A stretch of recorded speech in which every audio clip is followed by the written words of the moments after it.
How do you do, ladies and gentlemen? What's the real truth about Citizen Kane? It'll probably turn out to be a very simple thing.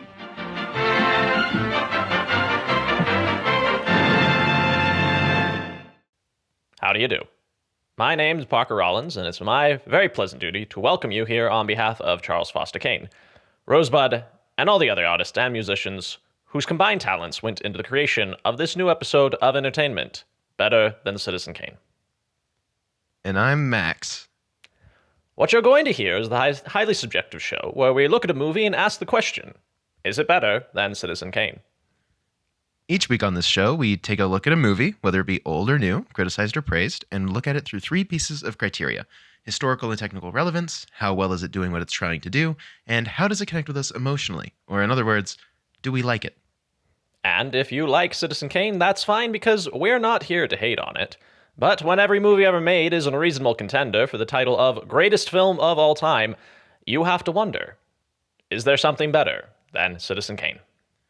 So now we present our discussion of Walt Disney's Fantasia, 1940, with story direction by Joe Grant and Dick Humer. Very nice. See, I was wondering if that was the bit. For those of you listening, Max opened the show with his camera turned off and told me there was a bit in store. And lo and behold, the bit in store is a pair of Mickey ears on the Fantasia Wizard's hat. I'm wearing the Fantasia hat. It's nice. Hello, everybody. He's got. Oh my God! It's really hard to hold them. It's really hard to hold the mic. I can imagine. Parker, I don't know what happened. I look like Mickey Mouse now. I don't know what happened. Help me, please. Anyway, funny. Right. Funny Hello, bit. everybody. Hi, hello. Thank you for, as always, indulging our silly little bits that we do. We love a silly little bit. I should have kept the hat on. My hair doesn't look great. No, you're looking great. All right. Thanks, Parker. Anytime. And thank you, Parker, for doing a Deems Taylor that I just threw at you and asked, can you do a Deems Taylor? And then I didn't commit to doing a Deems Taylor. Anyway. Wow, really putting me on the spot here. Yeah. With my 1940s man impression. He has such a hyper-specific voice, though. Like, it's wild when you watch this movie. It's very interesting. Like, I know I said that he just sounds like everyone's go-to 1940s man, but there's something else about it.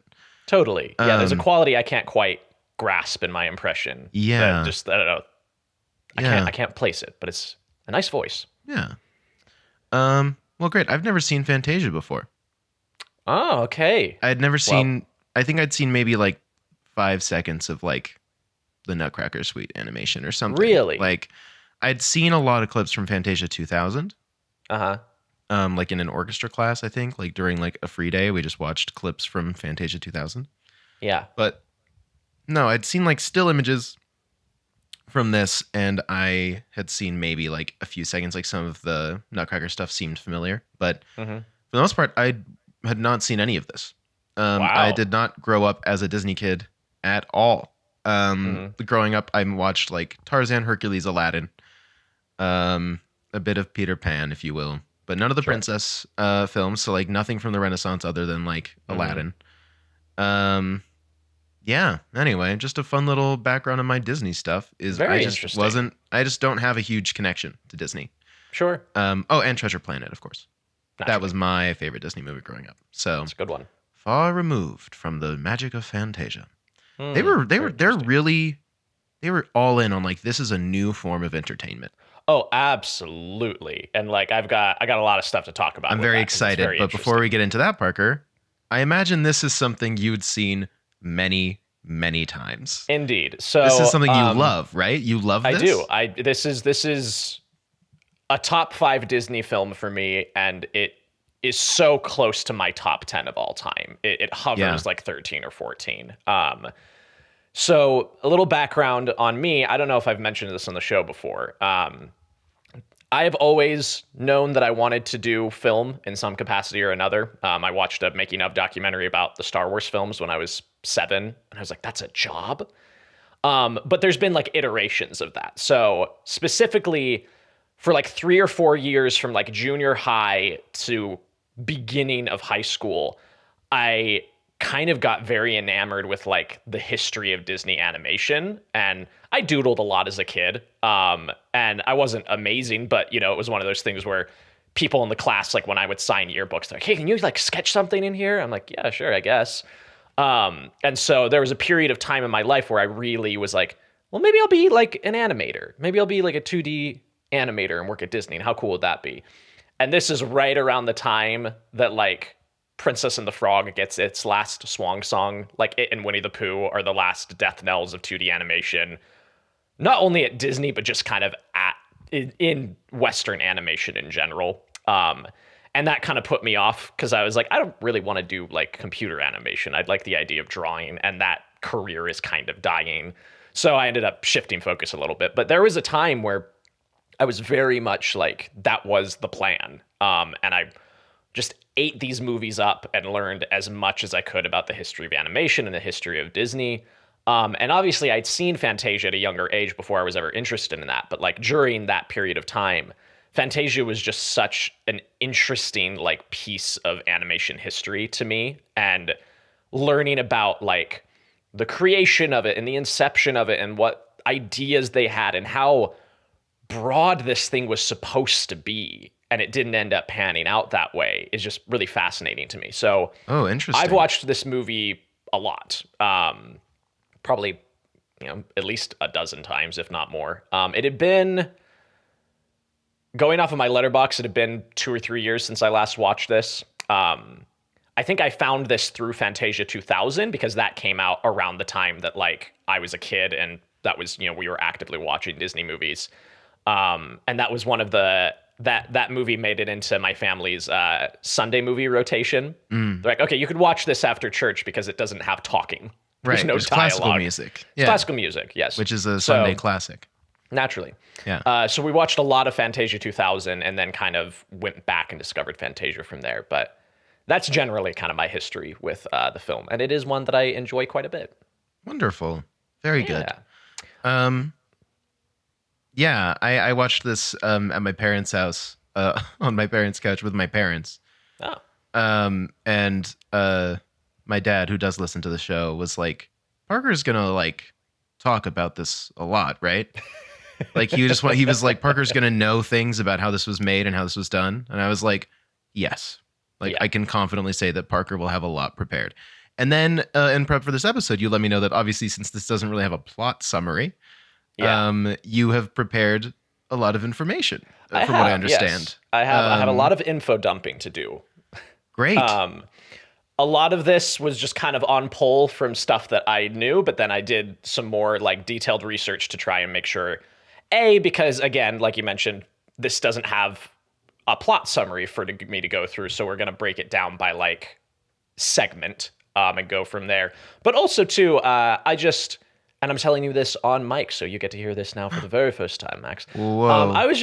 I very much enjoyed how prepared you came for our last episode. And I think that I was like, that should be an energy that I should be matching and we should bring to the podcast into this new year. So I came prepped to match your doing energy. Research on the films we're talking about. Crazy, huh? Has anyone ever thought about doing that before on a podcast? No, I don't think so. Yeah, Novel idea. I thought podcasts were just like you show up and you talk about, you just yap about what you feel, and then you leave. But I guess we can throw some facts in. I think what happened a lot last year was that like I would watch a documentary or a video essay or do a little bit of reading, but I never wrote anything down. It was always like on poll of like, oh yeah, I remember somebody said something about this. And this time I'm like, I should probably take notes. Yeah, we should probably do that. So don't hold us to that this year, but please. When we do it, praise us. I did it for you. Yes, please. And be grateful. Before I jump into that, Max, I would love to know, and we'll talk about this more when we get to criteria, but just as a first-time watch, generally, what'd you think? It was a lot less of what I thought it was going to be. Okay. I thought it was going to be a lot more like cool, abstract, kind of avant-garde shapes and colors. Mm-hmm. And it was a lot of like, here's a 1940s Disney character design of like an ostrich. And that was cool too. But what I really vibed with in this was the opening when we have like instrument shapes that are very abstract and like changing and coming at you and almost looking 3D in nature. And then like the Nutcracker Suite I thought was really cool. And then like the things that I found less interesting was like Mount Olympus in the Rite of Spring and or no, the Pastoral, whatever. And then I really just was the Dance of Hours. Yeah, Dance of the Hours. That one was really losing me. And it was like it's well, again, all of it's well animated. It's just like I really was like, I think I had such an idea of like, oh, this is Disney's like this is them really art film. Yeah. And so, and like, obviously it's all still art, but there's kind of a connotation that comes from saying it's Disney's art film and having like actual creative like stuff. And obviously they did. And this is still a G-rated family film. But yeah, those like the stuff that I was less interested in was the stuff that felt like Dumbo, Pinocchio, that kind of thing. And the stuff that I was really interested in was like stuff that I felt I'd never seen before in this style from Disney. And then obviously like A Night on Bald Mountain blew me away. Oh, it's so good. Absolutely. And I was like, what? We could have had this the whole time.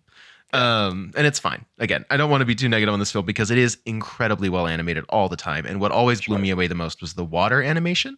And I also love how many sparkles and stars there were throughout. I love a sparkle. I love a star.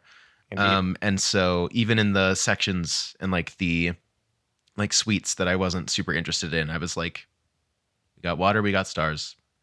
Loving that. So I don't know. That's kind of my reaction to it. It kind of, Parker, as people who grew up in a very specific like church that had like, a semi-annual conference you'd have to watch on TV. Yes. Part of it did feel a little bit like conference. when we'd get back to Deems Taylor and he'd be like, and I was like, whoa. But also obviously it feels like a concert. And I thought that was really cool. I think the idea of this was really cool. And also the soundtrack was awesome. And I think I would have liked more interaction with the soundtrack. And like animation like that, like for 1940, like animating like individual like frequencies and stuff and like giving that character, like when it's so creative in that way, I was really, really vibing with it. But I guess I'm just not super drawn to like, I don't know, animal characters doing a dance, which is a shame because it was really good, but it just kind of, I don't know. Anyway. I ebbed and flowed with it as far as the vibe. And I think that's okay. I think it's kind of by its nature more than like other films we've looked at, I would say, it is kind of a piece by piece like anthology of like, okay, you can have your favorites, you can have your least favorites, and that can ebb and flow as it goes, right? Whereas other films we've looked at are kind of like all or nothing. Like, well, did you like the movie? Did you not like the movie? Right. And this so allows a shortened version of what I just rambled on about. Is that I liked some of the sequences and others I was like, okay. Yeah. No, but it always looked amazing, and it's so nice to spend like 2 hours just watching hand-drawn animation. So yeah. Oh, I didn't even talk about the Sorcerer's Apprentice. I'd seen that before. Sure. Yeah, that's kind of the famous piece. Yeah, I have the hat from it. So yeah, naturally. But yeah.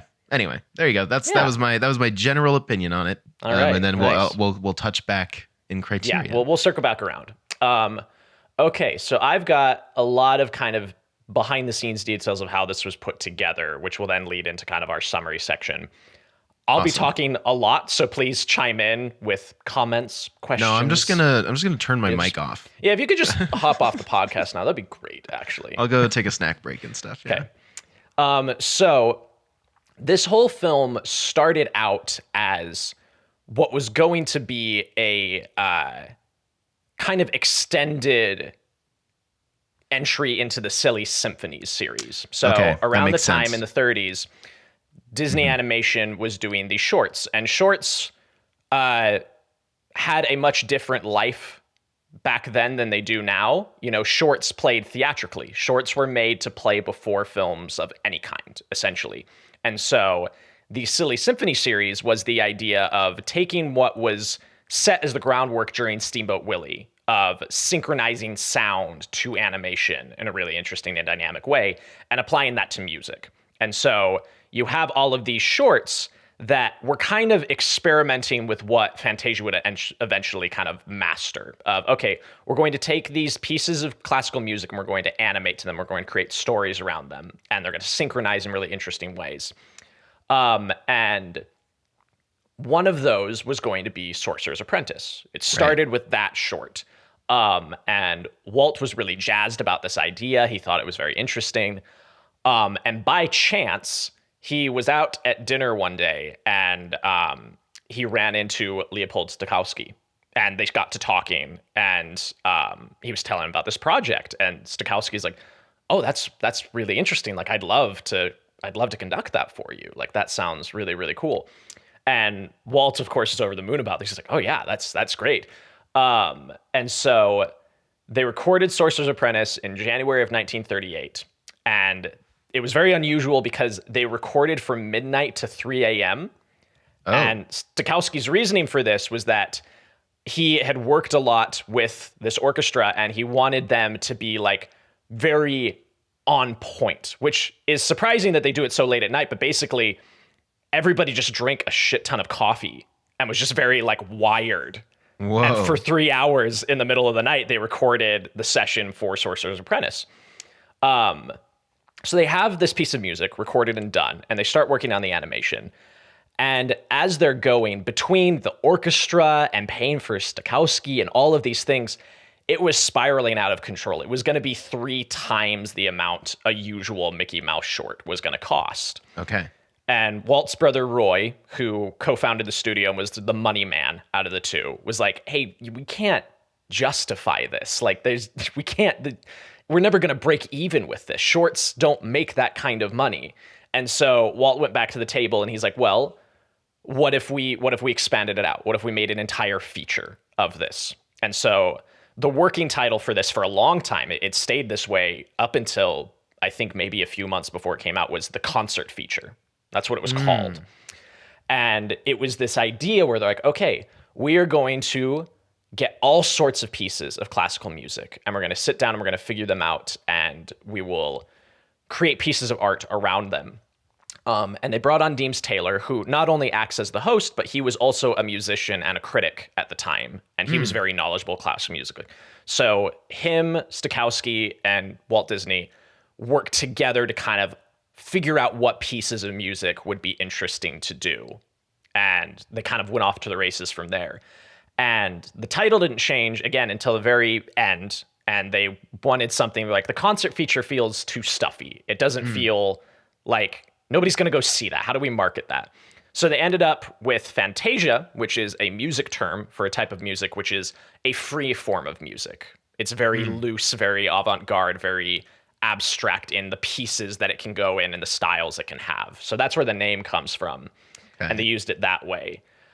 And as they were working on all of this, Walt was getting really inspired by it and like very much loved the idea of, he's like, hey, this could be a touring concert. We could have this go around the country as a concert, as a thing that, you went to.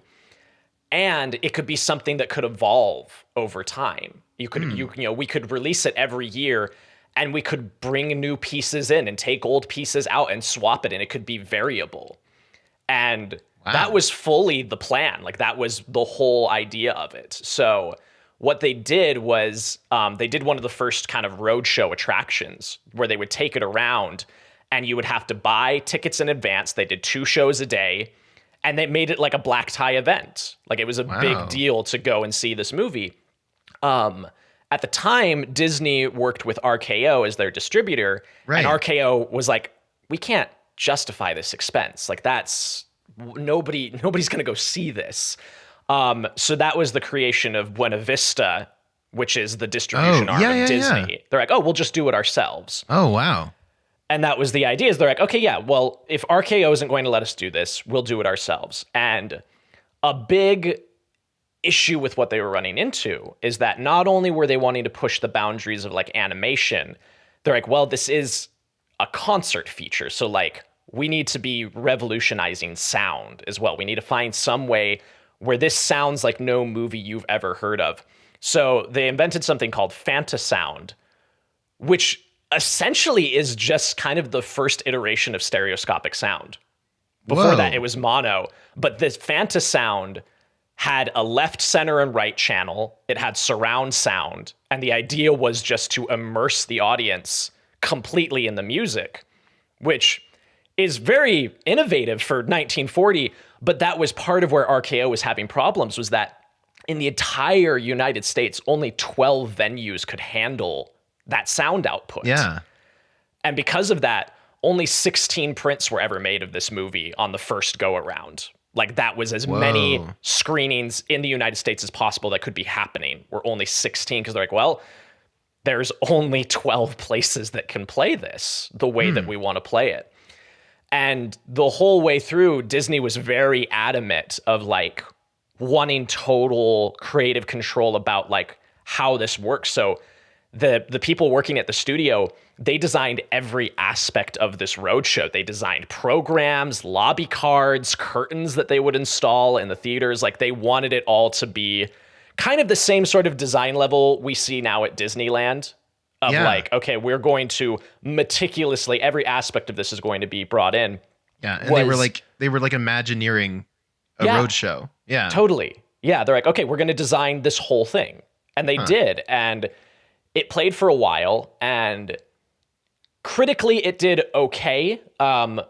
Film critics really liked it. Yeah. But a lot of papers were very confused. They would send both their film critic and their music critic, because they're like, what is this? Like, how do we cover this? And most of the music critics hated it. Most of the music critics around the country, they didn't like the arrangements that Stokowski had made. They cut out a lot of segments of those pieces because obviously they had to do that for time. They were like, they didn't like his instrumentation. They didn't like the cuts that they made. And most people in the United States couldn't see this movie because, it played really well in New York and it played really well in LA and San Francisco. And everywhere else either didn't have it or people just didn't really go. And so by 1941, a year after the movie had come out, Disney finally swallowed his pride and they passed distribution back to RKO, who cut the movie down. So the movie's like 125 minutes and they cut it to 80 minutes. Whoa. And they cut all the live action stuff. They got rid of the Toccata and Fugue at the beginning, the abstract one you really like. Man. And that was the one that played popularly around the nation for a little while because, and they got, it went back to a mono soundtrack and like RKO kind of gutted the movie. Yeah. Which Walt never really got over. Yeah. Like, it was this vision that he had of like, oh, this is going to be this grand experiment. And even after the movie, like the year after the movie had come out, they were still actively in production on other segments. They had Claire de Lune, Swan of Toluna, Ride of the Valkyries were all in pre-production and being planned as like new segments that were going to go out in a year's time. Swap in. Yeah. And then that all died on the vine. But it's really interesting because this idea was something that like just kind of stuck around Walt Disney's brain a lot. So this is the third feature-length Disney animated film, which also, just really quick, is insane that they made Snow White, Pinocchio, and then they're like, let's just do this art film. Why not? Like, let's just try something no one's ever tried before. Like, that's just crazy for a third outing from a brand new studio. That's nuts. But later on in the film, in the studio's history, they would keep revisiting this kind of concept. So like Make Mine Music and Melody Time are two other Disney films that are segmented pieces of music. The difference being that it mixes classical music with popular music. So it has jazz and other things like that. I did like the little jazz thing that happens right after the intermission in Fantasia. I thought that was really fun.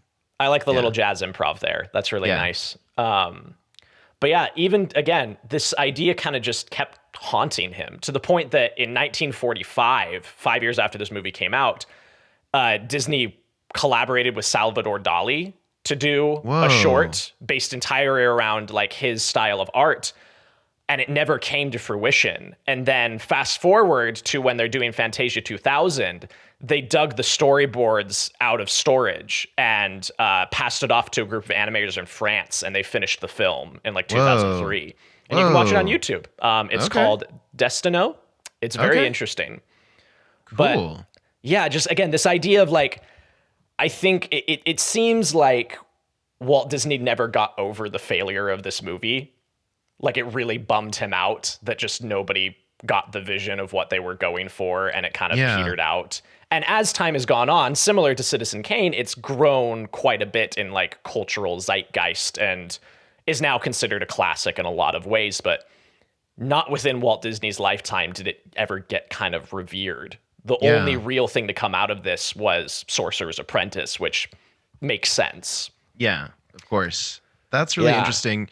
It does remind me a little bit of something that also kind of caught my ear, and I was... Okay. So when Deems Taylor is introducing the Nutcracker Suite, he talks about how he's like, and this is a little known like ballet that no one really remembers. And I was like, oh, that's funny. Like he's doing a bit. Yeah. But he wasn't, because at the time it wasn't super popular, and it wouldn't be super popular again until like 30 years after this. Yeah. It was, as I understand it, at the time, it was sort of relegated to like high school performances. Like that's where you would see Nutcracker. Yeah. That's just very interesting. I thought that was very interesting. I don't know. I thought that just was like pieces of art that are like, I don't know, briefly just kind of relegated to like, oh, this is what this is. And then like years later become like revered in a different way. Yeah. Very interesting. Yeah. So that's kind of a grand overview of some of the background and making of the movie to kind of set the stage. Do you want to break down like what each kind of segment is? Yeah. So we open after an introduction from Deems Taylor, kind of introducing us to the space again, like a concert, having these little interludes where the which I did really playing. love, and I love the lighting on the orchestra as well. I like that when the instruments start, there's like a light either that's put on there or they animated over the top. Yeah, it's, as I understand it, it's all practical lighting, that they would have spots and then they would illuminate like the horn of the tuba. No, that was really cool. Like I really loved the live action stuff, and it's like such a bummer that when RKO distributed it, they would have like really cut the live action stuff, because it is really fun and adds like the whole structure to the film.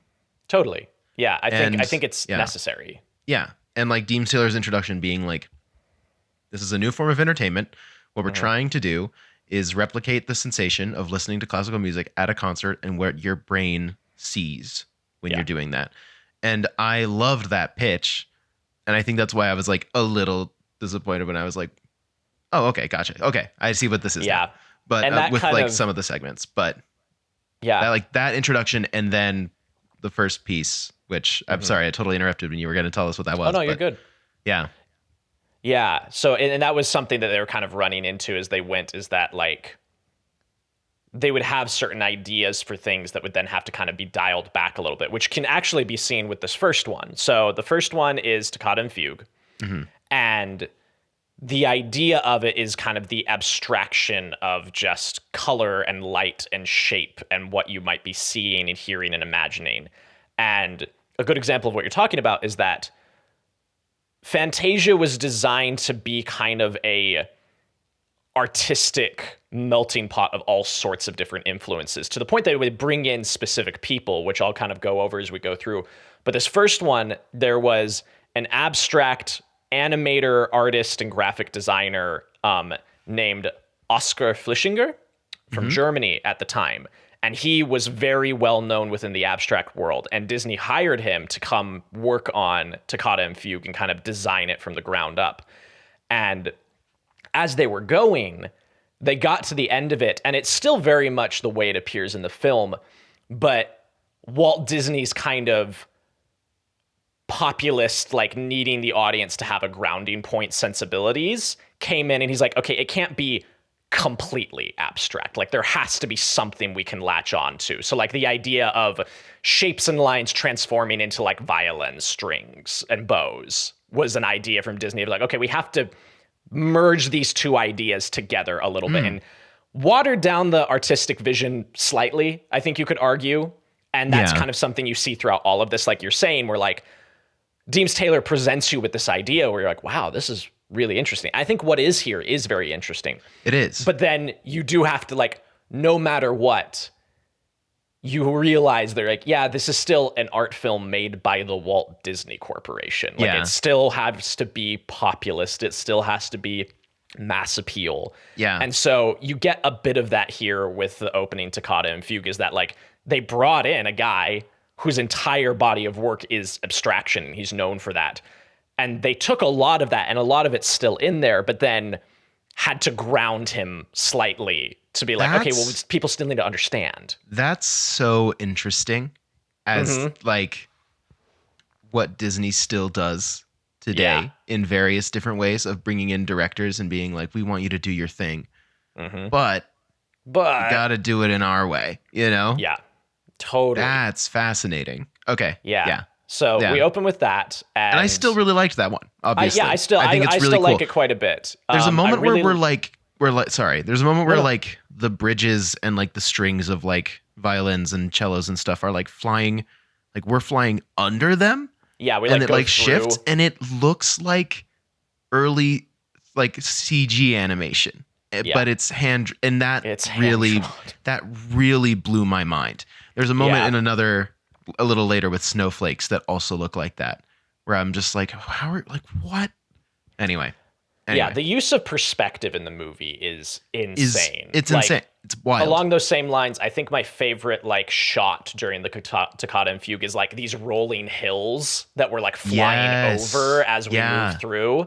Like it immediately my mind went to those kind of POV shots in Porco Rosso where the plane is flying over the countryside. Yeah. And it felt like that, where it's just like, we are moving through space, and all of the perspective makes sense and you understand it.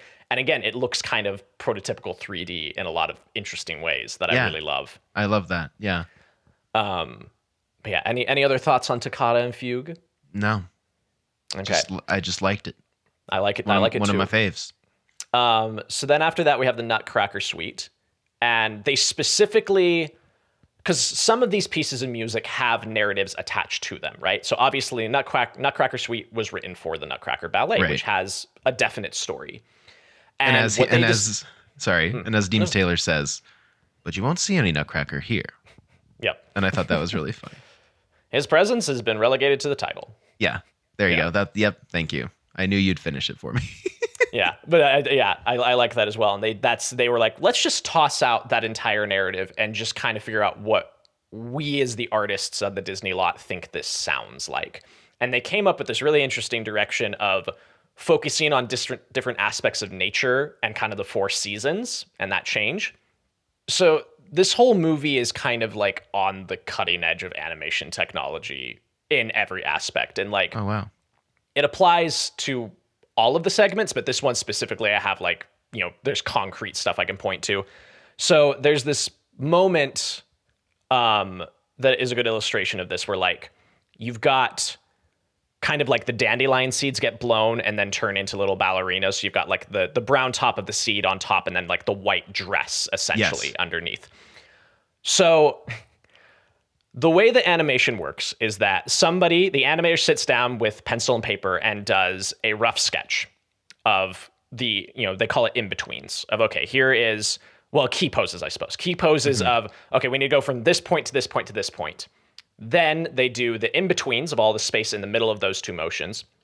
Once that animation is done, they pass it off to somebody else who cleans up the line work and makes it nice and crisp and easy to read. Can do line weight and line segments and things like that. Then that gets passed on to somebody who transfers that to a cell, a clear piece of plastic. And on one side, they ink the lines, and on the other side, they paint the color in. And then you have a finished cell of animation. You take that cell, you put it on the camera, you press it down, and then it takes a picture. And boom, you've got a finished cell of animation. So that's the usual process. On top of all of that, this segment and a lot of the others in Fantasia also utilized airbrushing and dry brushing on top of those cells to get, so again, like those little dandelion ballerinas have this really kind of gradient to the color from white to clear, and that's done with airbrushing. And then they go in with a dry brush and give some texture to it. For that whole sequence of Nutcracker, it took 3 to 4 hours to make a single frame. Wow. of finished animation because of all of the processes that they put into all of this. And it boggles my mind to think about for too long, because it's like, this is a 2-hour movie and it took them 3 to 4 hours to create 1/24th of a second of those 2 hours. Wow. It's a lot of man hours and a lot of time put into this stuff, which is wild. Yeah. Yeah, so that's, I don't know, it's just very interesting, like, just all of the animation techniques that are being used all across the board, but like specifically in Nutcracker Suite. Yeah. And just very beautiful animation to look at. I know you already said that. That one was really good. Yeah, it was very pretty. I hate being the guy who's like, yeah, that one was good. Yeah, it's good. And the next one, I'm like, yeah, that one was bad. It's like, no, none of them are bad. It's just, did I like them? I think you eloquently summed up your feelings. I'm really worried. So. I'm really worried that you're going to lose respect for me. Well, I mean, you already did, but more. Yeah, more. Somehow the bar is going below ground floor. Wow. Crazy. Wow. A new bar in animation. A new bar has been set. Just the lowest bar. All right. What's after Nutcracker? Next is Sorcerer's Apprentice, which we kind of talked about with the Very history fun. of everything. Very fun. I like the brooms a lot. I like the water a lot. The water animation in that it blew me away. It washed me away.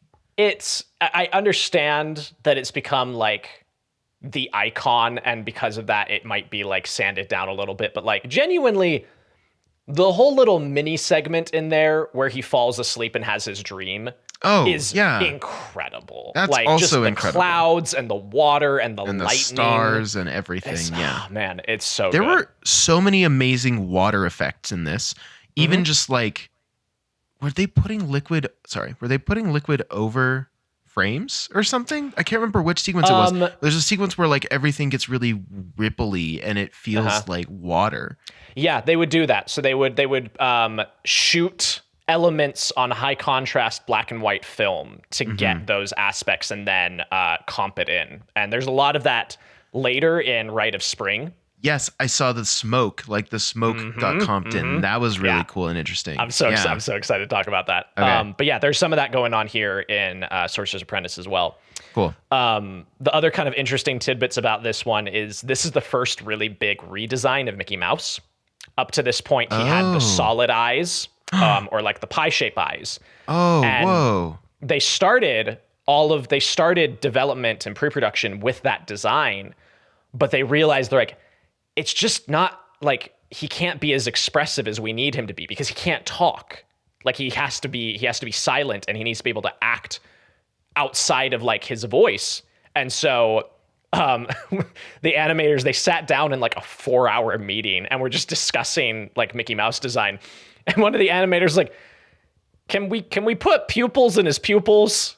Because the idea of the design originally is he's got like that mask shape, right? That goes from cheek up to like a widow's peak and then back around the other side. Yeah. Originally, the idea was of that design, it was meant to be a very Sonic the Hedgehog, like one omni eye look. Like that's when you're looking at Mickey Mouse, those are his eyes, and then the black ovals are the pupils. That's what the design is meant to be.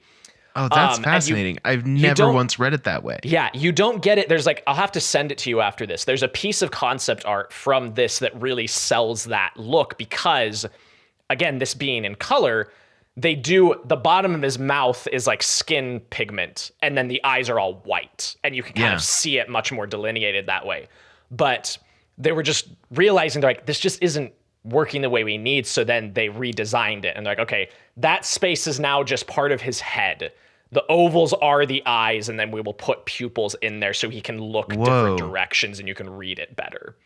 Wow. Yeah. So what do you think of this design of Mickey Mouse? I know it's like the classic one now, or it's like not the classic one, but like the modern, you know, like from this until the 90s and like 2000s. I like it. I have a certain love for the black eye, like pie eye look. Yes, a lot. Same. And I really love that they brought those back for the more recent Mickey shorts. Yes, and I think it really works. It works really well there.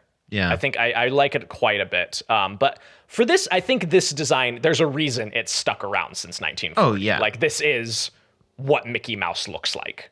Yes. And has stayed that way. And I think there's a reason for that. I think Yeah. it works. I think it reads. There is a lot more life to the eyes that I will fully grant with this design that I like. Oh yeah. I do want to really quick just address if anyone heard a strange like alarm notification sound. My laptop's just doing a lot of interesting things it's never done before today. So, It's and just I don't think we're going to be able off. to edit around it. So, just wanted to just address that. If you heard, that's not anyway. That's what that was. That's not Pay just no attention me. to the man behind the curtain. That's not just me having new thoughts for the first time ever. That's not the sound that happens when I have a new thought. I was going to talk to you about the idea of just in post putting little pings every time you have a comment. It's like, oh, I have something to say. It just makes Just you make it a real. It just makes you seem like an asshole. That's I know. You make me raise my hand to talk on our podcast. Yes, Max. Max, did you have something to say? Anyway, well, yeah, Sorcerer's Apprentice is great. Yeah, it's really cool. It's really fun. The sorcerer is kind of like not one-to-one, obviously, because they wanted him to look more wizard-like, but it's very much his design is based on Walt Disney. Like they're kind of caricaturing Walt, like specifically like the raised eyebrow he does at the end is something he would do a lot, and the animators had some fun with. Something else I liked about this short is that Mickey was allowed to be mischievous and silly. Yeah. I feel like that's a huge part of like his character when he's in the early shorts. Yeah. But like it feels like I usually associate this design of Mickey with just being like, kind and kind of bland in a way to me. So it was fun to see him having a silly time. I'm so glad you brought that up because I forgot to make a note about this. But something they talk about is that like around this time when they were doing the shorts, all of the animators preferred working on Donald Duck shorts. Because they're like, well, he's a character. Like he can get angry and we can have so much fun with the animation. And like Mickey, even though he is a little bit mischievous in those early cartoons, like is still being sanded down a lot. And that was kind of like Walt's way of getting people back on board with Mickey Mouse when this was just going to be a short. Is they're like, he can be a stinker, guys. He can get into trouble. And like that was his like olive branch to the animators of like, okay, he doesn't just have to be a mascot, Yeah, well, I like that. I think that's great. I think we should allow Mickey to be less of I don't know, just let him, let him be silly, let him be mischievous. One thing that's interesting to me about this is like personal thoughts. And I don't know if this is a good or a bad thing, but out of all of these pieces of music, Sorcerer's Apprentice feels the most co-opted by Disney. You know what I mean? Like I can't hear Sorcerer's Apprentice as a piece of music and not think of this. Yeah. Whereas I can hear Toccata and Fugue and I can think of a million different things. It's not just the opening of this film. And I think all the other pieces of music survive that, maybe with the exception of Night on Bald Mountain. I think that one is very tied to this for me. But all the others feel looser. And again, I don't know if that's a good or a bad thing. Like, I don't know if that's a really good job on the filmmaker's part, or if it's more just a byproduct of like the Disney brand IP machine. That it's like, well, we own Sorcerer's Apprentice now in your brain. Yeah. I don't know. That's an interesting question. I wish I could chime in, but I just saw the movie. So that's okay. There's just something I was thinking about. Very interesting. Good question. Yes. So Rite of Spring, again, is very interesting that it has sort of narrative connotations to the original writing, and they just decided, let's just make it the creation of Earth. Let's make it the history of life on Earth and the dinosaurs. Yeah. And Walt Disney's big memo he like sent down the pipeline about this segment is he's like, there cannot be a cartoony element to this at all. Like these dinosaurs need to be animated like animals.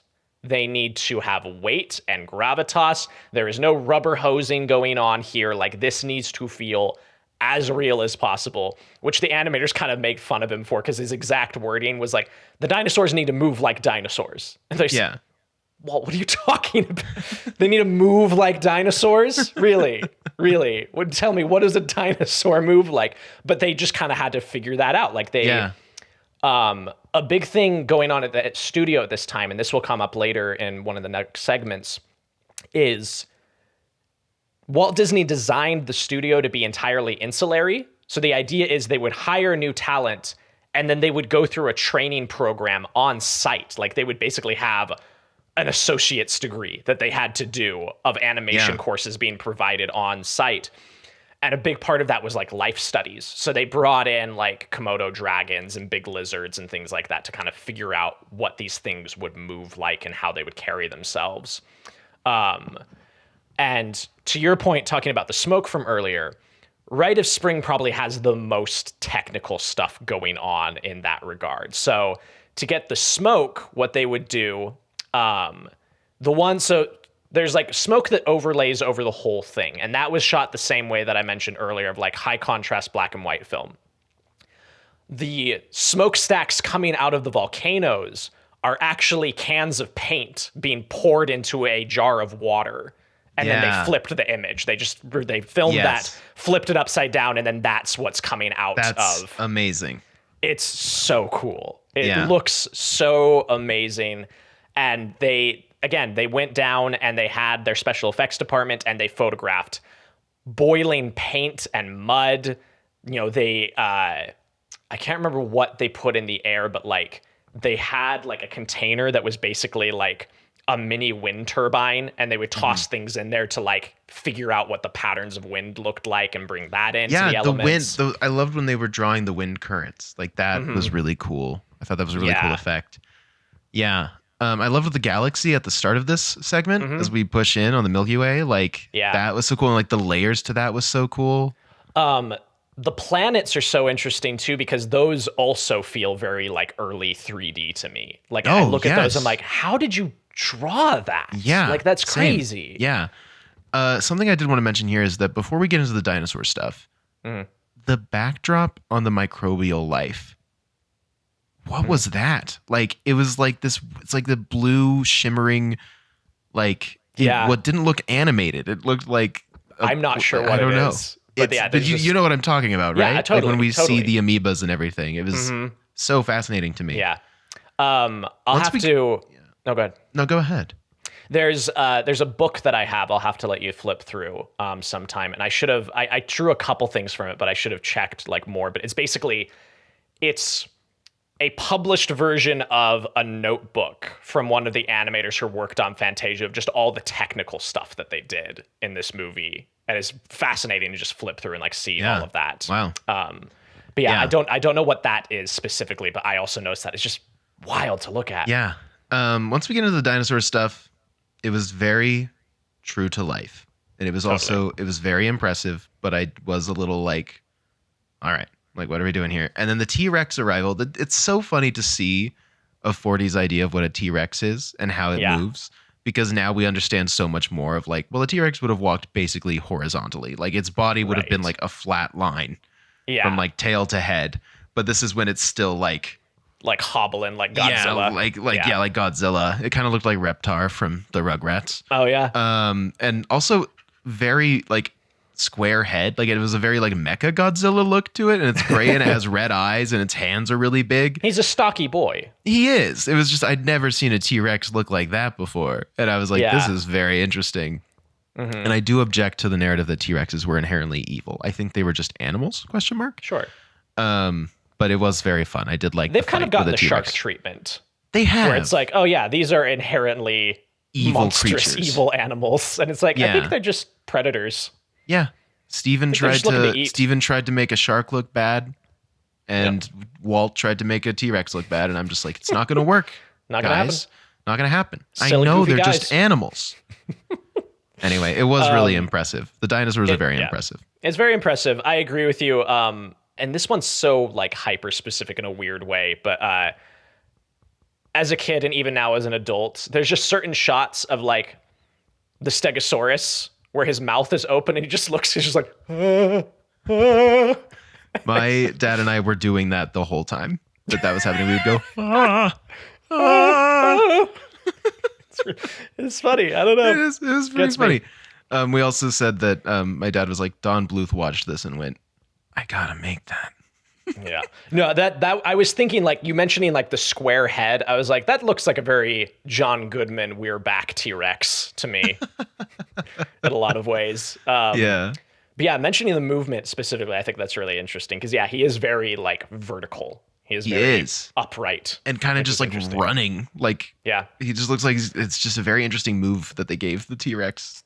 So this little piece of trivia is very interesting because it's kind of interesting how different people responded to it. So a lot of schools later in like the 60s and 70s would just take this segment and like show it in, class. They would show it when they're learning about dinosaurs and like the creation of the earth. And like, hey, look, here is a representation of what that might look like, which I just thought was interesting. And on the other hand of that, there were screenings. Again, there was a time in film history that was very much like the Wild West of how like projectionists would work with these things because they could just do what they wanted and there was very little oversight. And in certain segments of the American South, when this film would play, the film owners would take this segment out because they're like, it's creation, it's evolution instead of creationism. Yeah. And they're like, we don't like that. Get rid of it. Yeah. So I mean, James Taylor introduces it by being like, 66 million years ago. Yeah. And I was like, wow, we're learning about science here. Science in 1940. Look at that. Wow. And some people, obviously this is just kind of speculation from like film historians, but some people wonder if that's why the movie ends the way it does. We're like, okay, we had our kind of cutting edge science thought and we're going to end with very religious imagery to kind of counterbalance that. Yeah, there's no proof of that. Like there's no documentation to say that's the case, but it's an interesting thought. Yeah. So after Rite of Spring, is that that's intermission. Something of intermission. Yep, we hit intermission. Yes, they come back, do a silly little jazz. Yep. And then James Taylor says, I ran into this guy on the studio lot, and I think you all want to meet him. And I was like, who is this going to be? And then he said, introducing the soundtrack. And then a line comes out. And he goes, add a soundtrack. And I was like, I don't like it when anyone says add a blank. I'm just like, we don't need to do that. Don't talk down to the soundtrack, Deems. But I did really enjoy the soundtrack. This was almost my Letterboxd review, and it felt too niche to actually land. But I almost said that the soundtrack and Mr. DNA from Jurassic Park are married. They are. I agree. I think, yes. I also thought a similar thing. Yeah. They're like one of the early animated gay couples. Exactly. Yeah. I love that for them. Yeah. The soundtrack. So I'm going to explain to the audience what the soundtrack is. Please do. A line going from top of the screen to the bottom, and it's like animated on its own plate, obviously. Mm-hmm. We didn't even talk about when Mickey Mouse came out and shook. Shot? No, Mickey Mouse shot Dean? Yeah, he shot. No, he comes out and he shakes the conductor's hand. What's his name? Stokowski, whatever his name is. Stokowski, yeah. He comes out and he goes, congratulations, Mr. Stokowski. And he goes, yeah, congratulations to you, Mickey. And then he runs away, and I'm sure that blew people's minds. I'm sure it did. It's very cute. It's shot in silhouette, and it looks pretty good. Like normally when you, especially at that time period when you would interact film and animation, like live action and animation, there's like the contrast levels never match right. Like one of them is too pale, but this one works really well. Like they look like they're in the same space. Yeah, which is why I was like, I'm sure that people were like, wow, that's amazing. Yeah. Anyway, the soundtrack's a line, and Deems asks the soundtrack to do some sounds. Mm-hmm.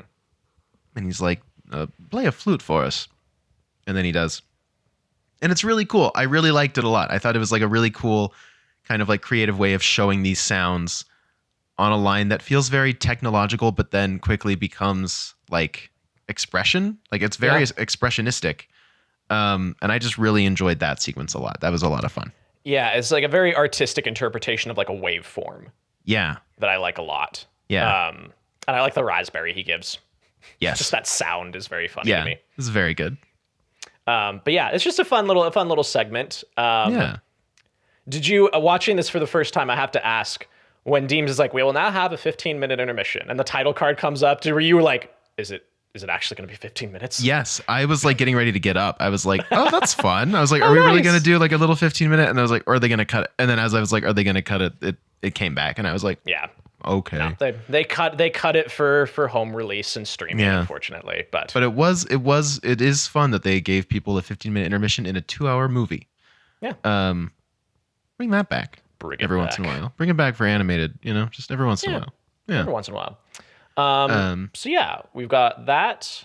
And then the next piece is the pastoral, which is pretty to look at, but I also land in the same spot that you do. I think it's probably my least favorite out of the bunch. Yeah, it's just kind of, it's very fine. Pretty. It's like the colors are all so pretty. Yeah. Interesting they made one of the Pegasus evil. Yeah. No, but I did like that. I did like there was a white Pegasus and a black Pegasus with red eyes. The red eyes add a lot, and I was like, wow. Yep.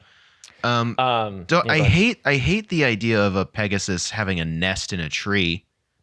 That just makes me uncomfortable. I would never want to be walking through the forest and see a full horse in a tree, like sleeping in a tree, and also just like that horse poop is gonna go down the tree. Like that's awful. Yeah. Anyway, just was really unsettled by the Pegasus having a nest. I'd never once thought about that before. It's understandable. But I guess it was beautiful or whatever. Yeah. Interesting that they're like the centaurs and their girlfriends, the centaurettes. And I was like, all right, Deems. All right. It's very, okay, Parker, here's where I want to ask you a question. I think you're about to start talking about it. There's nudity in this. Yeah. Wild. It's just wild. I mean, they don't put nipples on the centaurettes. They save the nipples for the devil's friends, yes. Which I thought was very funny. Of like, well, the devil's friends are allowed to have nipples. They can have nipples. They can have nipples. It's funny you should bring that up because there was days-long meetings about trying, because they were like, basically the way one of the animators described it is that he's like, okay, we're working on the centaurs, and like, we'd never done centaurs before at the studio. Yes. And on top of that, he's like, we were also doing male and female centaurs. And he's like, we would have days-long meetings about what pieces of anatomy could and couldn't be a part of that design, and just trying to figure out like, okay, where does it stop? Like, is it just below chest? Is it go down to navel? Like, what's included? It was a big fuss was made over what elements of anatomy were added to the centaurs. And I feel like they landed at an interesting place where like the human ends at like belt line, which I was like, you could have just put it a little further up and it would have felt fine. Totally. But it was like, it's very interesting. It almost looks like the men are wearing bell bottoms.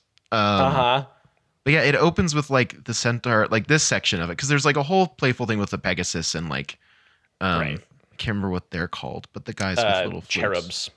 Well, there's cherubs. Well, flutes would be satyrs. Satyrs, thank you. But then we get to the centaurs, and it opens with like the women bathing. And we're like, oh, I guess, and like they don't have nipples, but you're like, okay, I guess maybe this is what they, and then they confirm that they do wear tops. Yeah, they have clothes. They have clothes. And I was like, but the men don't have clothes. But also the men don't have nipples. And I just thought that was very, I don't know. I just thought, I mean, it doesn't really matter. But I did think it was, I don't know. It was just kind of fun. It was a funny little time, but it looked very pretty. And I loved when everyone was going down the rainbow. And I love the effect of the rainbow puddles that the satyr and the baby Pegasus like play around in. Yeah. Loved that effect so much. Very pretty. Bacchus, didn't care for him. And they were making some wine and I didn't care for it. And then Zeus shows up with like macaroni beard. And I love explaining my take on this for people who maybe haven't seen it in a while. I'm sure this is very evocative. And he's just being a jerk, which is like in character, but he's just trying to kill Bacchus. And I'm like, I mean, I didn't like him either, but you don't have to do that. Yeah. Anyway, I love the lightning effect when, I can't remember who's making it. Vulcan, like throws the lightning bolts up to Zeus, but it becomes just like lightning how we see it. And then he catches it as the bolt. Yeah. And I thought that was really cool. I like that element a lot. Anyway. And then Zeus takes a little nap as if he didn't just ruin everyone's day. Yep. He takes his minute. Yeah. I can't remember. I don't know that I know exactly what specific piece of music. It was going to be a different piece of music for this originally. And then as they were animating, they're like, we need something bigger and bolder. We need something that's a little bit more evocative. So they landed on pastoral instead. And this is, again, one of those little pieces of history that is important to know about, I think. Originally, this segment had a couple of little characters that were very much like blackface caricatures. Okay. Little servants to Bacchus. And surprisingly, they were cut out a lot earlier than you might think. So they were in the film for a while, and then late 50s, early 60s, Walt Disney himself actually like approved it and put the stamp and said, he's like, let's just take those out. I don't think those need to be in there anymore. Whoa. Interesting. So, yeah, they got rid of those. They were in there for about 10 to 20 years, and then we're gone. Yeah. Interesting. Because this on Disney Plus, I know that you watched this on your Blu-ray. On Disney Plus, there is the message of racist caricatures, like offensive and outdated stereotypes. Because I think there's... oh, go ahead.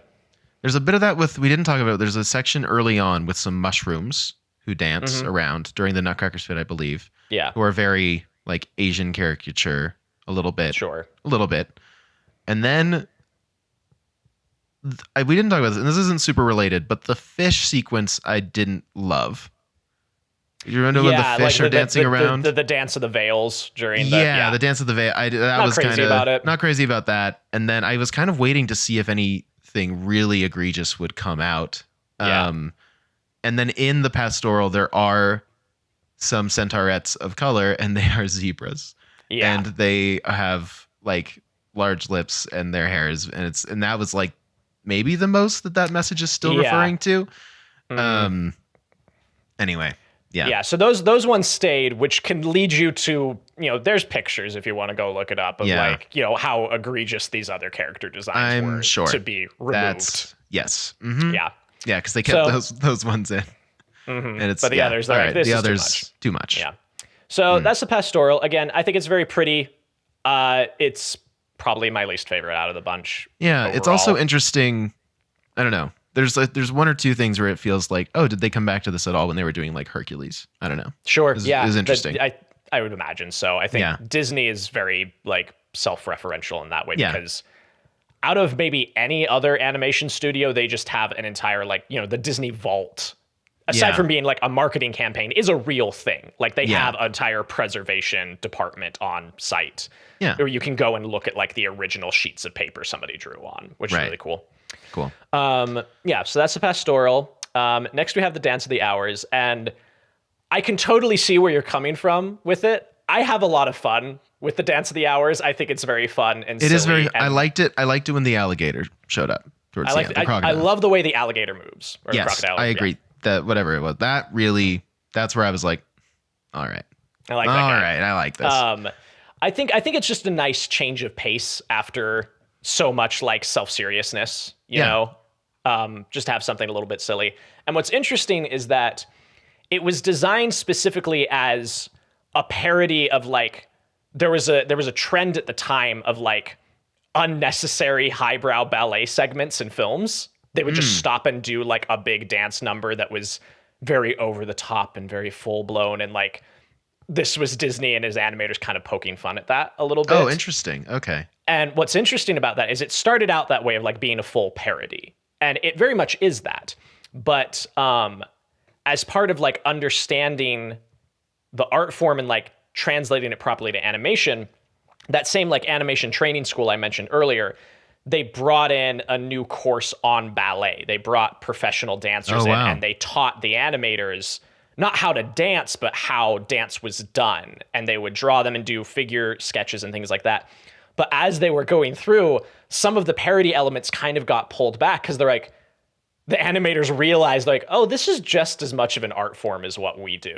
Like we can make fun of it as like, a broski group of guys who think that tutus are silly, but like studying this and learning about it from people who know how to do it, they like got a newfound respect for it. So even though all of the animation is very gaggy and very, caricatured with the animals, it's designed like they performed this ballet. Like there were choreographers who designed this whole thing and they shot it, and every move these characters make are proper ballet moves. They are perfectly on point. They are perfectly in stance and posture. They just have to be hippos and ostriches. Which is very impressive. And I think I'm a little too harsh on it. You could also still be harsh on it. It is just very silly, but I think it's placement also, where like it's after pastoral, and I was just like, okay, come, like, but it was still really beautiful, and I love that. Again, no gripe about the animation and the hard work all these people did. I'm not trying to take away from that. Totally. Anyway. Yeah. But yeah, so that's the Dance of the Hours, which I think is just fun and silly, and also I think like its placement in the grand scheme of things does detract from it slightly, I think, because again, we are now going to get to probably the best segment in the movie, and they end so strong. And so because of that, it's like, we had the silly hippo one right before this towering like inferno of animation. Right before the devil from the Bible. The Bible. Yeah. So Night on Bald Mountain into Ave Maria, which they technically count as one segment. It is sort of two, but like they lead into each other. But yeah. Oh. So they introduced Night on Bald Mountain. You know, Deems is like, and here's the end. Yep. And he tells us what it's going to be. And I was like, okay. And I went and I I threw my phone across the room, and I was like, going to make sure that there's no distraction at all. Mm. Like, obviously I wasn't distracted the whole movie. Sure. But, you never know. But I was like, okay. And then immediately I was like, oh, I get it. Okay. Mm-hmm. Yeah. I understand why people are like, it's amazing. Because I finally felt like fully, truly amazed by this. Like, and I had been before. There were moments before, but this whole segment had me the whole time. And I was incredible. I was a little bummed that it was like the last thing. It makes so much sense. It's the last thing. But yeah, when the wings and then the ghosts, and obviously I'm biased because I do love ghosts. Yeah, just they're everything, good ghosts, man. Everything. The movement of the hands of like the devil in this, is amazing. Yeah, sorry, what is it? Chernabog is the devil's name. I didn't know I did a call him the devil. I didn't know I did a podcast with a devil worshiper. Uh-oh, ring that bell. Give him a headache. Did this scare you when you were a kid? Oh yeah. Scared me so bad as a kid. But like it was that kind of morbid fascination we have as children with like the idea of being scared. Like I would watch it, and I'd kind of watch it between like cracks in my fingers, but like couldn't look away. It's incredible, man. I just love it. Like my favorite little thing that's in there is like when he first starts summoning like the darkness and his shadow goes across the town. There's this warping that happens to the buildings. Yes. Like everything askews and like filters. Yes. It's so cool. It's amazing. So cool. And there's a lot of, is there like rotoscoping in this? Mm-hmm. Yeah. Or right? Because like, especially when like he has the fire women in his hand and how they're moving specifically. Yeah. Like so much of it. And also like a lot of the spirits and stuff that come out of the graves and fly toward him. Are those images that they just animate, like literal photo? So, like, is that more? So what they've done is a lot of them are cutouts. So they would design it, and then they would put it on a steel drum that they would rotate in front of camera. So like when they come out of the water, they are rotating into view of camera and then disappearing, and that kind of like makes them fade off into the distance. Yeah, that's amazing. That was so cool. Yeah. It's just really cool. It's a really amazing. If you haven't seen it somehow, and you're listening to this, go check it out. Go watch Night on Bald Mountain. So this one was primarily designed by a guy named Kai Nielsen, who was actually an illustrator of books. That was his like main area of expertise, which I think you can kind of see in so much of this is like a very painterly quality to it. Yes. Yes. He talked about how a big source of inspiration was like Japanese and Chinese woodcuts. Like that was a big part of like the stylistic influence of what they wanted to go for. And you can see that specifically in like the design of the ghosts as they come out.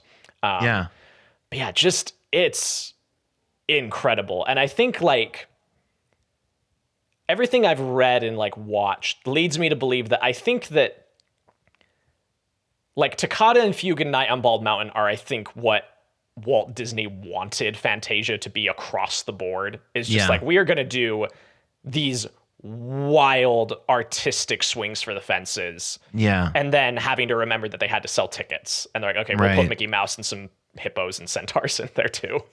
Right.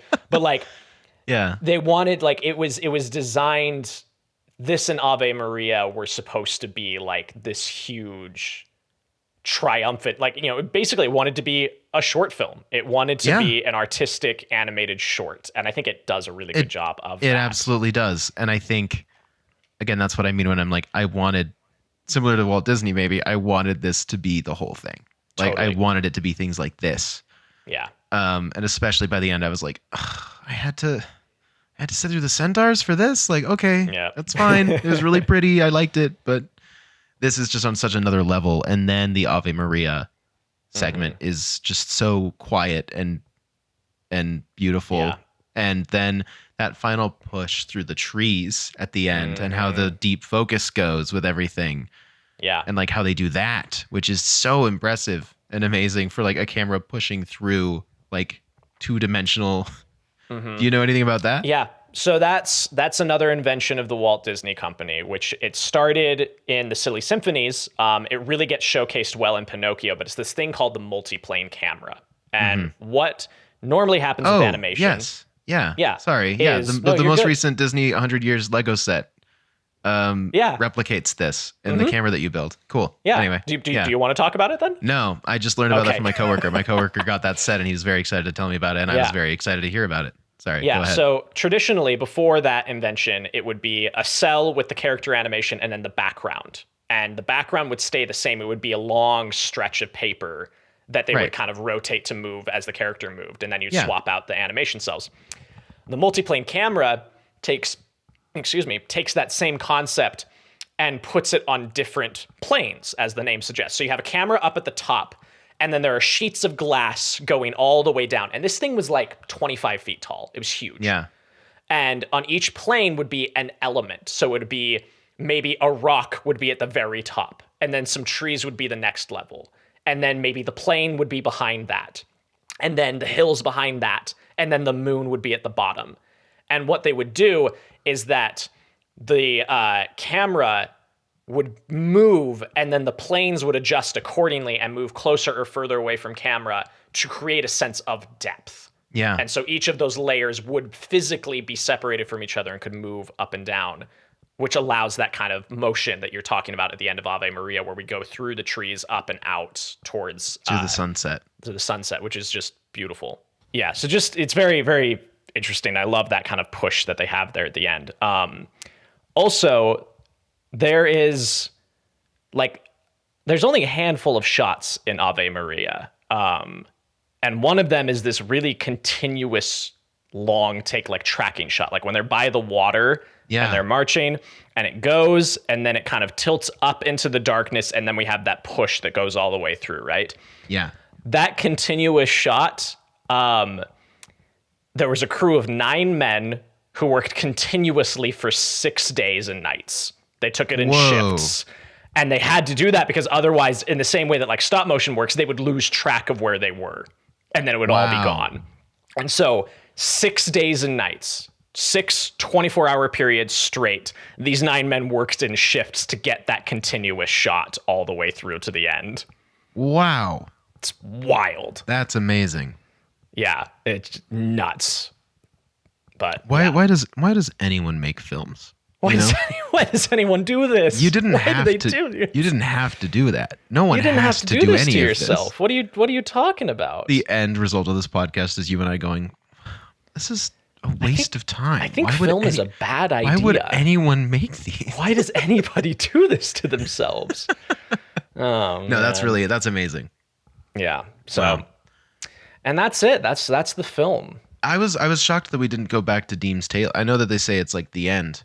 Yeah. And then we just do it and then it's over. But I expected like some sort of like thank you for watching or something. Right. But, yeah, just something like that. But no, I think they just wanted ends. to end on that moment. And it's perfect. It's a perfect ending. I thought it was incredible. Yeah. Yeah, and originally that push, because like it goes through like a cathedral like space and then transitions into like the trees and then out to the sunrise. Originally it was going to stay in a cathedral and then keep pushing in through like stained glass windows and ending on like a Madonna figure. Whoa. And then they decided to make it a little bit more secular, and they're like, let's just make it the sunrise. Like that feels, you still get the message of hope, you still get that idea, and they can kind of remove it from that context a little bit more, which I thought was an interesting choice. Yeah. But I totally forgot to mention that my favorite part of the pastoral segment was Apollo taking the sun away, and then night falling, and like how that cloak becomes the night sky, and then like Artemis in the air. Like that was all the best part of that for me. I'm always obsessed with any animation where they animate background plates, because like when they have the arrow pulled back, it's a background plate, and then the hand moves and lets the arrow fly, and it's just like a different quality of animation. The same thing, they do the same thing in Avatar: The Last Airbender. The lion turtle is it's the background plate that they're animating rather than a traditionally animated character, which just has a very cool effect. Oh yeah, for sure. Wow. So, which is your favorite segment of the film? I mean, it's such a basic answer, but I think it has to be Night on Bald Mountain. I think it's just incredible. I love it so much. I think my top 3 would probably be like Night on Bald Mountain, Toccata and Fugue, and Sorcerer's Apprentice. I really like all 3 of those. I think those are mine too. Yeah. Yeah. Those are all really high points of the piece for me. Yeah. Yeah. Well, Just great. really well done. Yeah. Any final things on Fantasia before we dive into criteria? No, I don't think so. Is this our first? No, we did Lilo and Stitch last year. Yeah. Lilo and Stitch was our first Disney movie. Yeah. Yeah. No. Cool. Okay. Criteria time. This is an interesting one. Yeah. Because this is just an anthology of animation to music. This is not, but I think our criteria should hold up. But historical and technical relevance, it sounds like this really did a lot, Parker. It did a lot. Did it do more than Citizen Kane? Or rather, not more. I hate that terminology. Right. But like, is it comparable? I think it's absolutely comparable.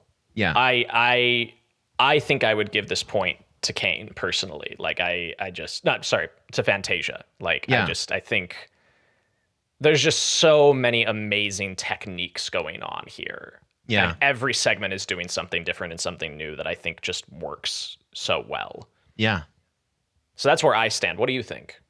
I don't know. It's tricky because, I mean, it's interesting with so many film lists, animation is not ever really included. Right. I mean, like the most you'll see is like Toy Story, Snow White, like the two like first features of an entire medium, but like, I don't know. I mean, I feel like this is comparable. Yeah, sure. Yeah, whatever. Fantasia. All right. Yeah, sure. Yeah. Yeah, sure. Whatever. A very like, okay. Yeah. For me, not like a super That's passionate, fine. like, oh, it's so, it deserves the point over Citizen Kane. I feel like it's I get that. like, I feel like this could be just like a very like Citizen Kane-esque figure in animation cinema history. Totally. And I feel like it's, I don't know. So that's where I'm at, but I'll just go, yeah, sure. Fantasia. Yeah, I think that's valid. How well is it doing what it's trying to do?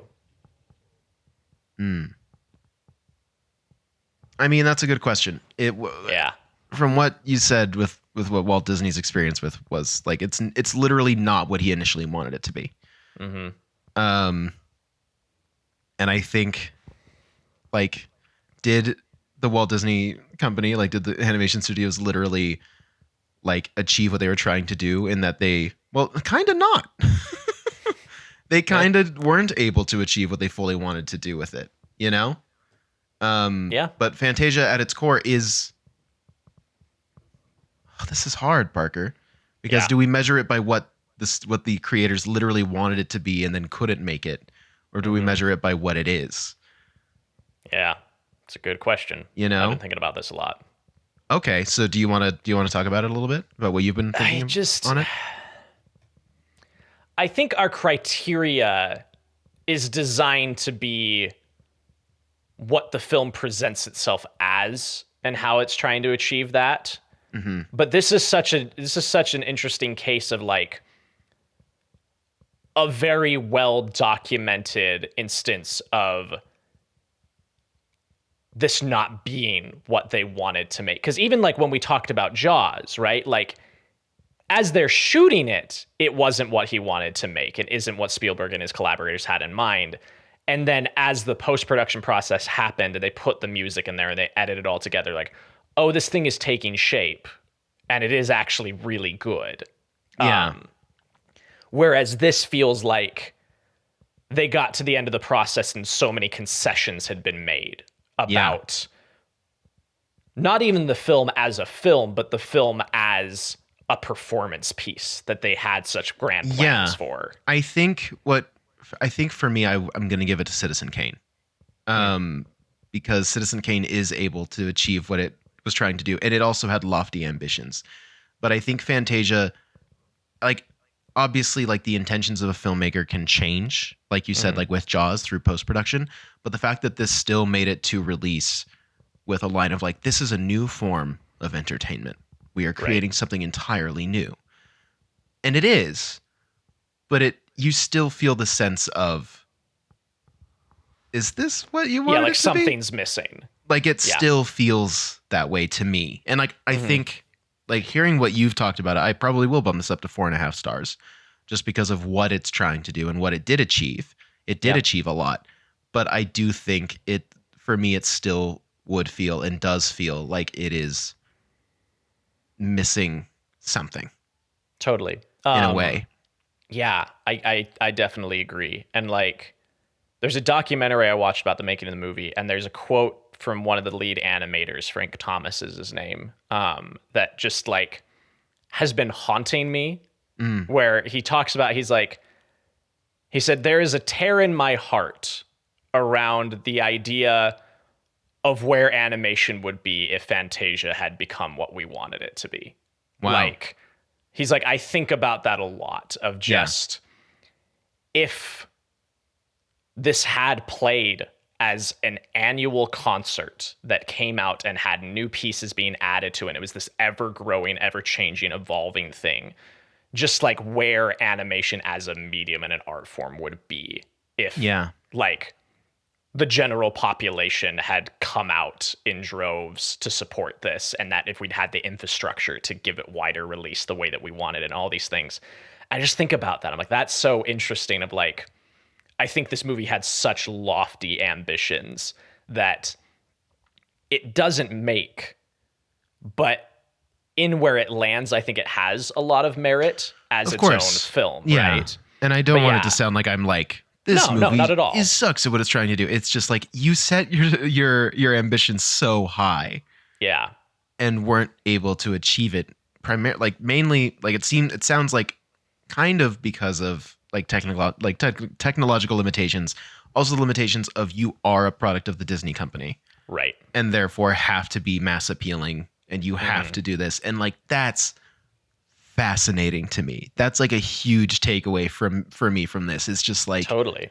This is kind of like a perfect summation of Disney's tragedy for the rest of its existence. Is that it can never it can create art, and creators can make beautiful art from it, and like obviously that happens. So many Disney, films and products are like incredible marvels of filmmaking and engineering and all of these things. But fundamentally, it will always be kind of held back by where it comes from. Totally. Which is and it's a so shame. It's fascinating to see that in their third feature. Feature. Like so early. Yeah. That MO, that blueprint already existed, and it would stick around forever. And that's just so interesting. 100 years. Yeah. Totally. But no, I agree. I think that's very, very. It's a very interesting takeaway from all of this. And I would agree. I would also give the point to Kane. I think for all the same reasons you already discussed. How well are you connecting with this? I don't know. I was like, sometimes I was a little bored, like, and that sucks. Like, in the same, I mean, the first 2 episodes of this year are very interesting in that they are very much not what we typically talk about.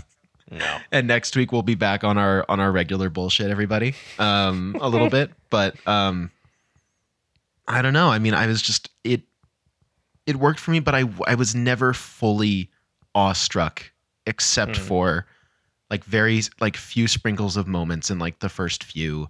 And honestly, throughout, there were moments where I would be like, oh, whoa. And then Bald Mountain like completely blew me away. But I was never engaging with it in the way that I'd hoped to.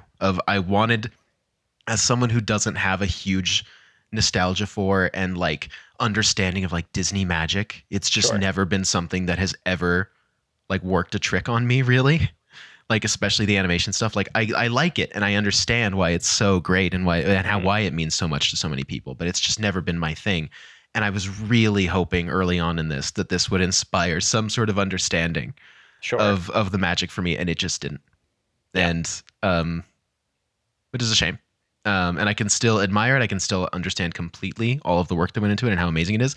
But for me, I didn't connect with it in the way that I wanted to. And I would say that I did connect. I do connect more with Citizen Kane now than than in the way that Citizen Kane wants me to connect with it than I do Fantasia, I think. So for me, in my experience, I think I would give this point to Citizen Kane as well. But for you, I imagine it's a very different answer. Very much so, I think. Yeah. Like I can fully understand where you're coming from with that, and I think that is absolutely like a valid take to have on the whole thing, and I can identify certain feelings I have that are similar, I would say. I think the way that I usually like it's kind of close. Like there's a reason I don't watch Fantasia like every year. You know, I like it a lot, but it's one of those things of like, it's not a movie I can just turn on and just be like, oh, I'm just going to watch Fantasia today. You know, like, yeah. And so it's similar to Kane in that way.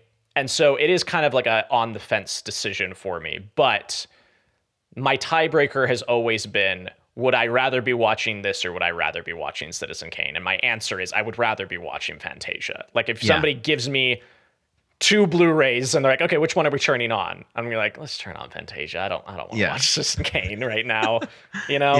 Yeah. So I think in the same way that like your first criteria was like a very hesitant, like, yeah, sure. That's kind of where I'm at, where I'm like, yeah, I don't know. And I like, as somebody who has a passion for animation and studied it for a few years, like there's just a level of appreciation that I have for this that stands out. But also, you know, I have that same level of appreciation and study for live action. And that's why, you know, I can appreciate Kane. And I've talked about that multiple times of like, it's gorgeous to look at. It's technically a marvel in so many different ways. But I think just splitting the hair, I would probably say I'm connecting more with Fantasia than I am with Citizen Kane. Yeah, so that's interesting then, because now we've got sort of a split decision, I suppose, because we've got two for, 2 against on either side. Yeah, but when we take a step back from the criteria,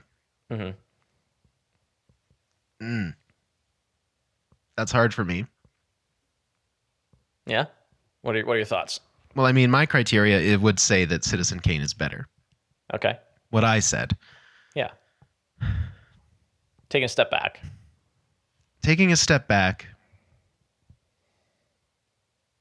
This is an incredible feat of animation, and it changed everything for Disney and also in a lot of ways for animation. In a lot of ways, this wasn't the first time they used the multi-plane camera. No. Okay. But it was the first time that Mickey Mouse showed up looking like this. True. It's hard because obviously it's like, I want it to be more than what it is.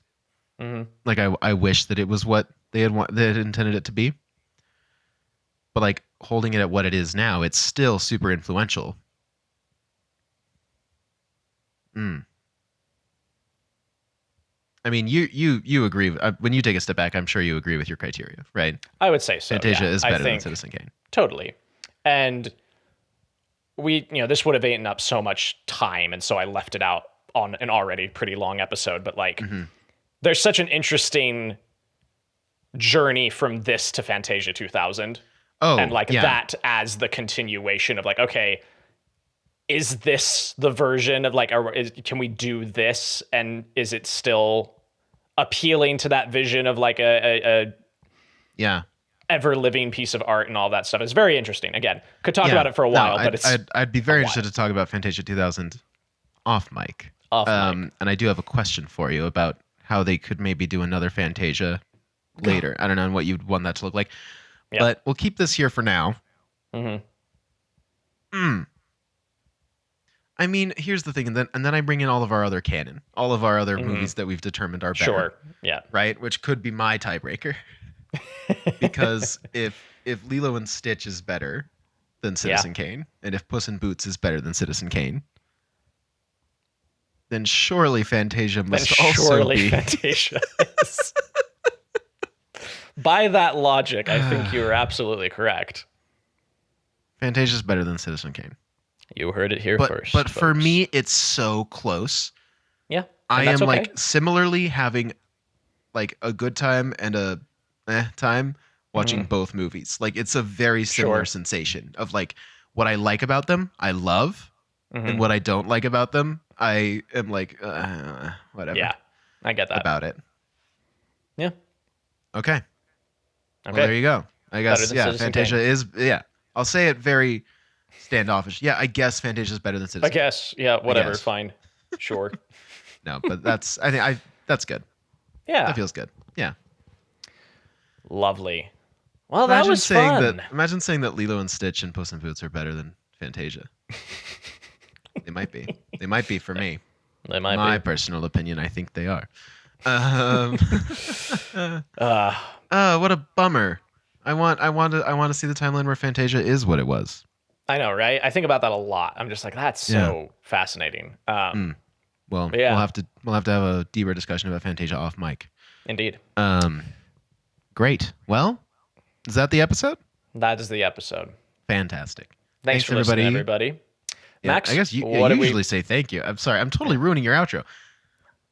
Wow, look at you. What are we watching next time, Max?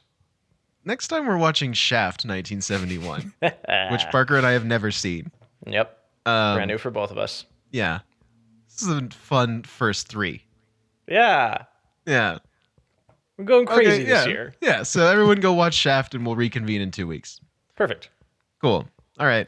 Thanks, everybody. Thanks, everyone. Bye.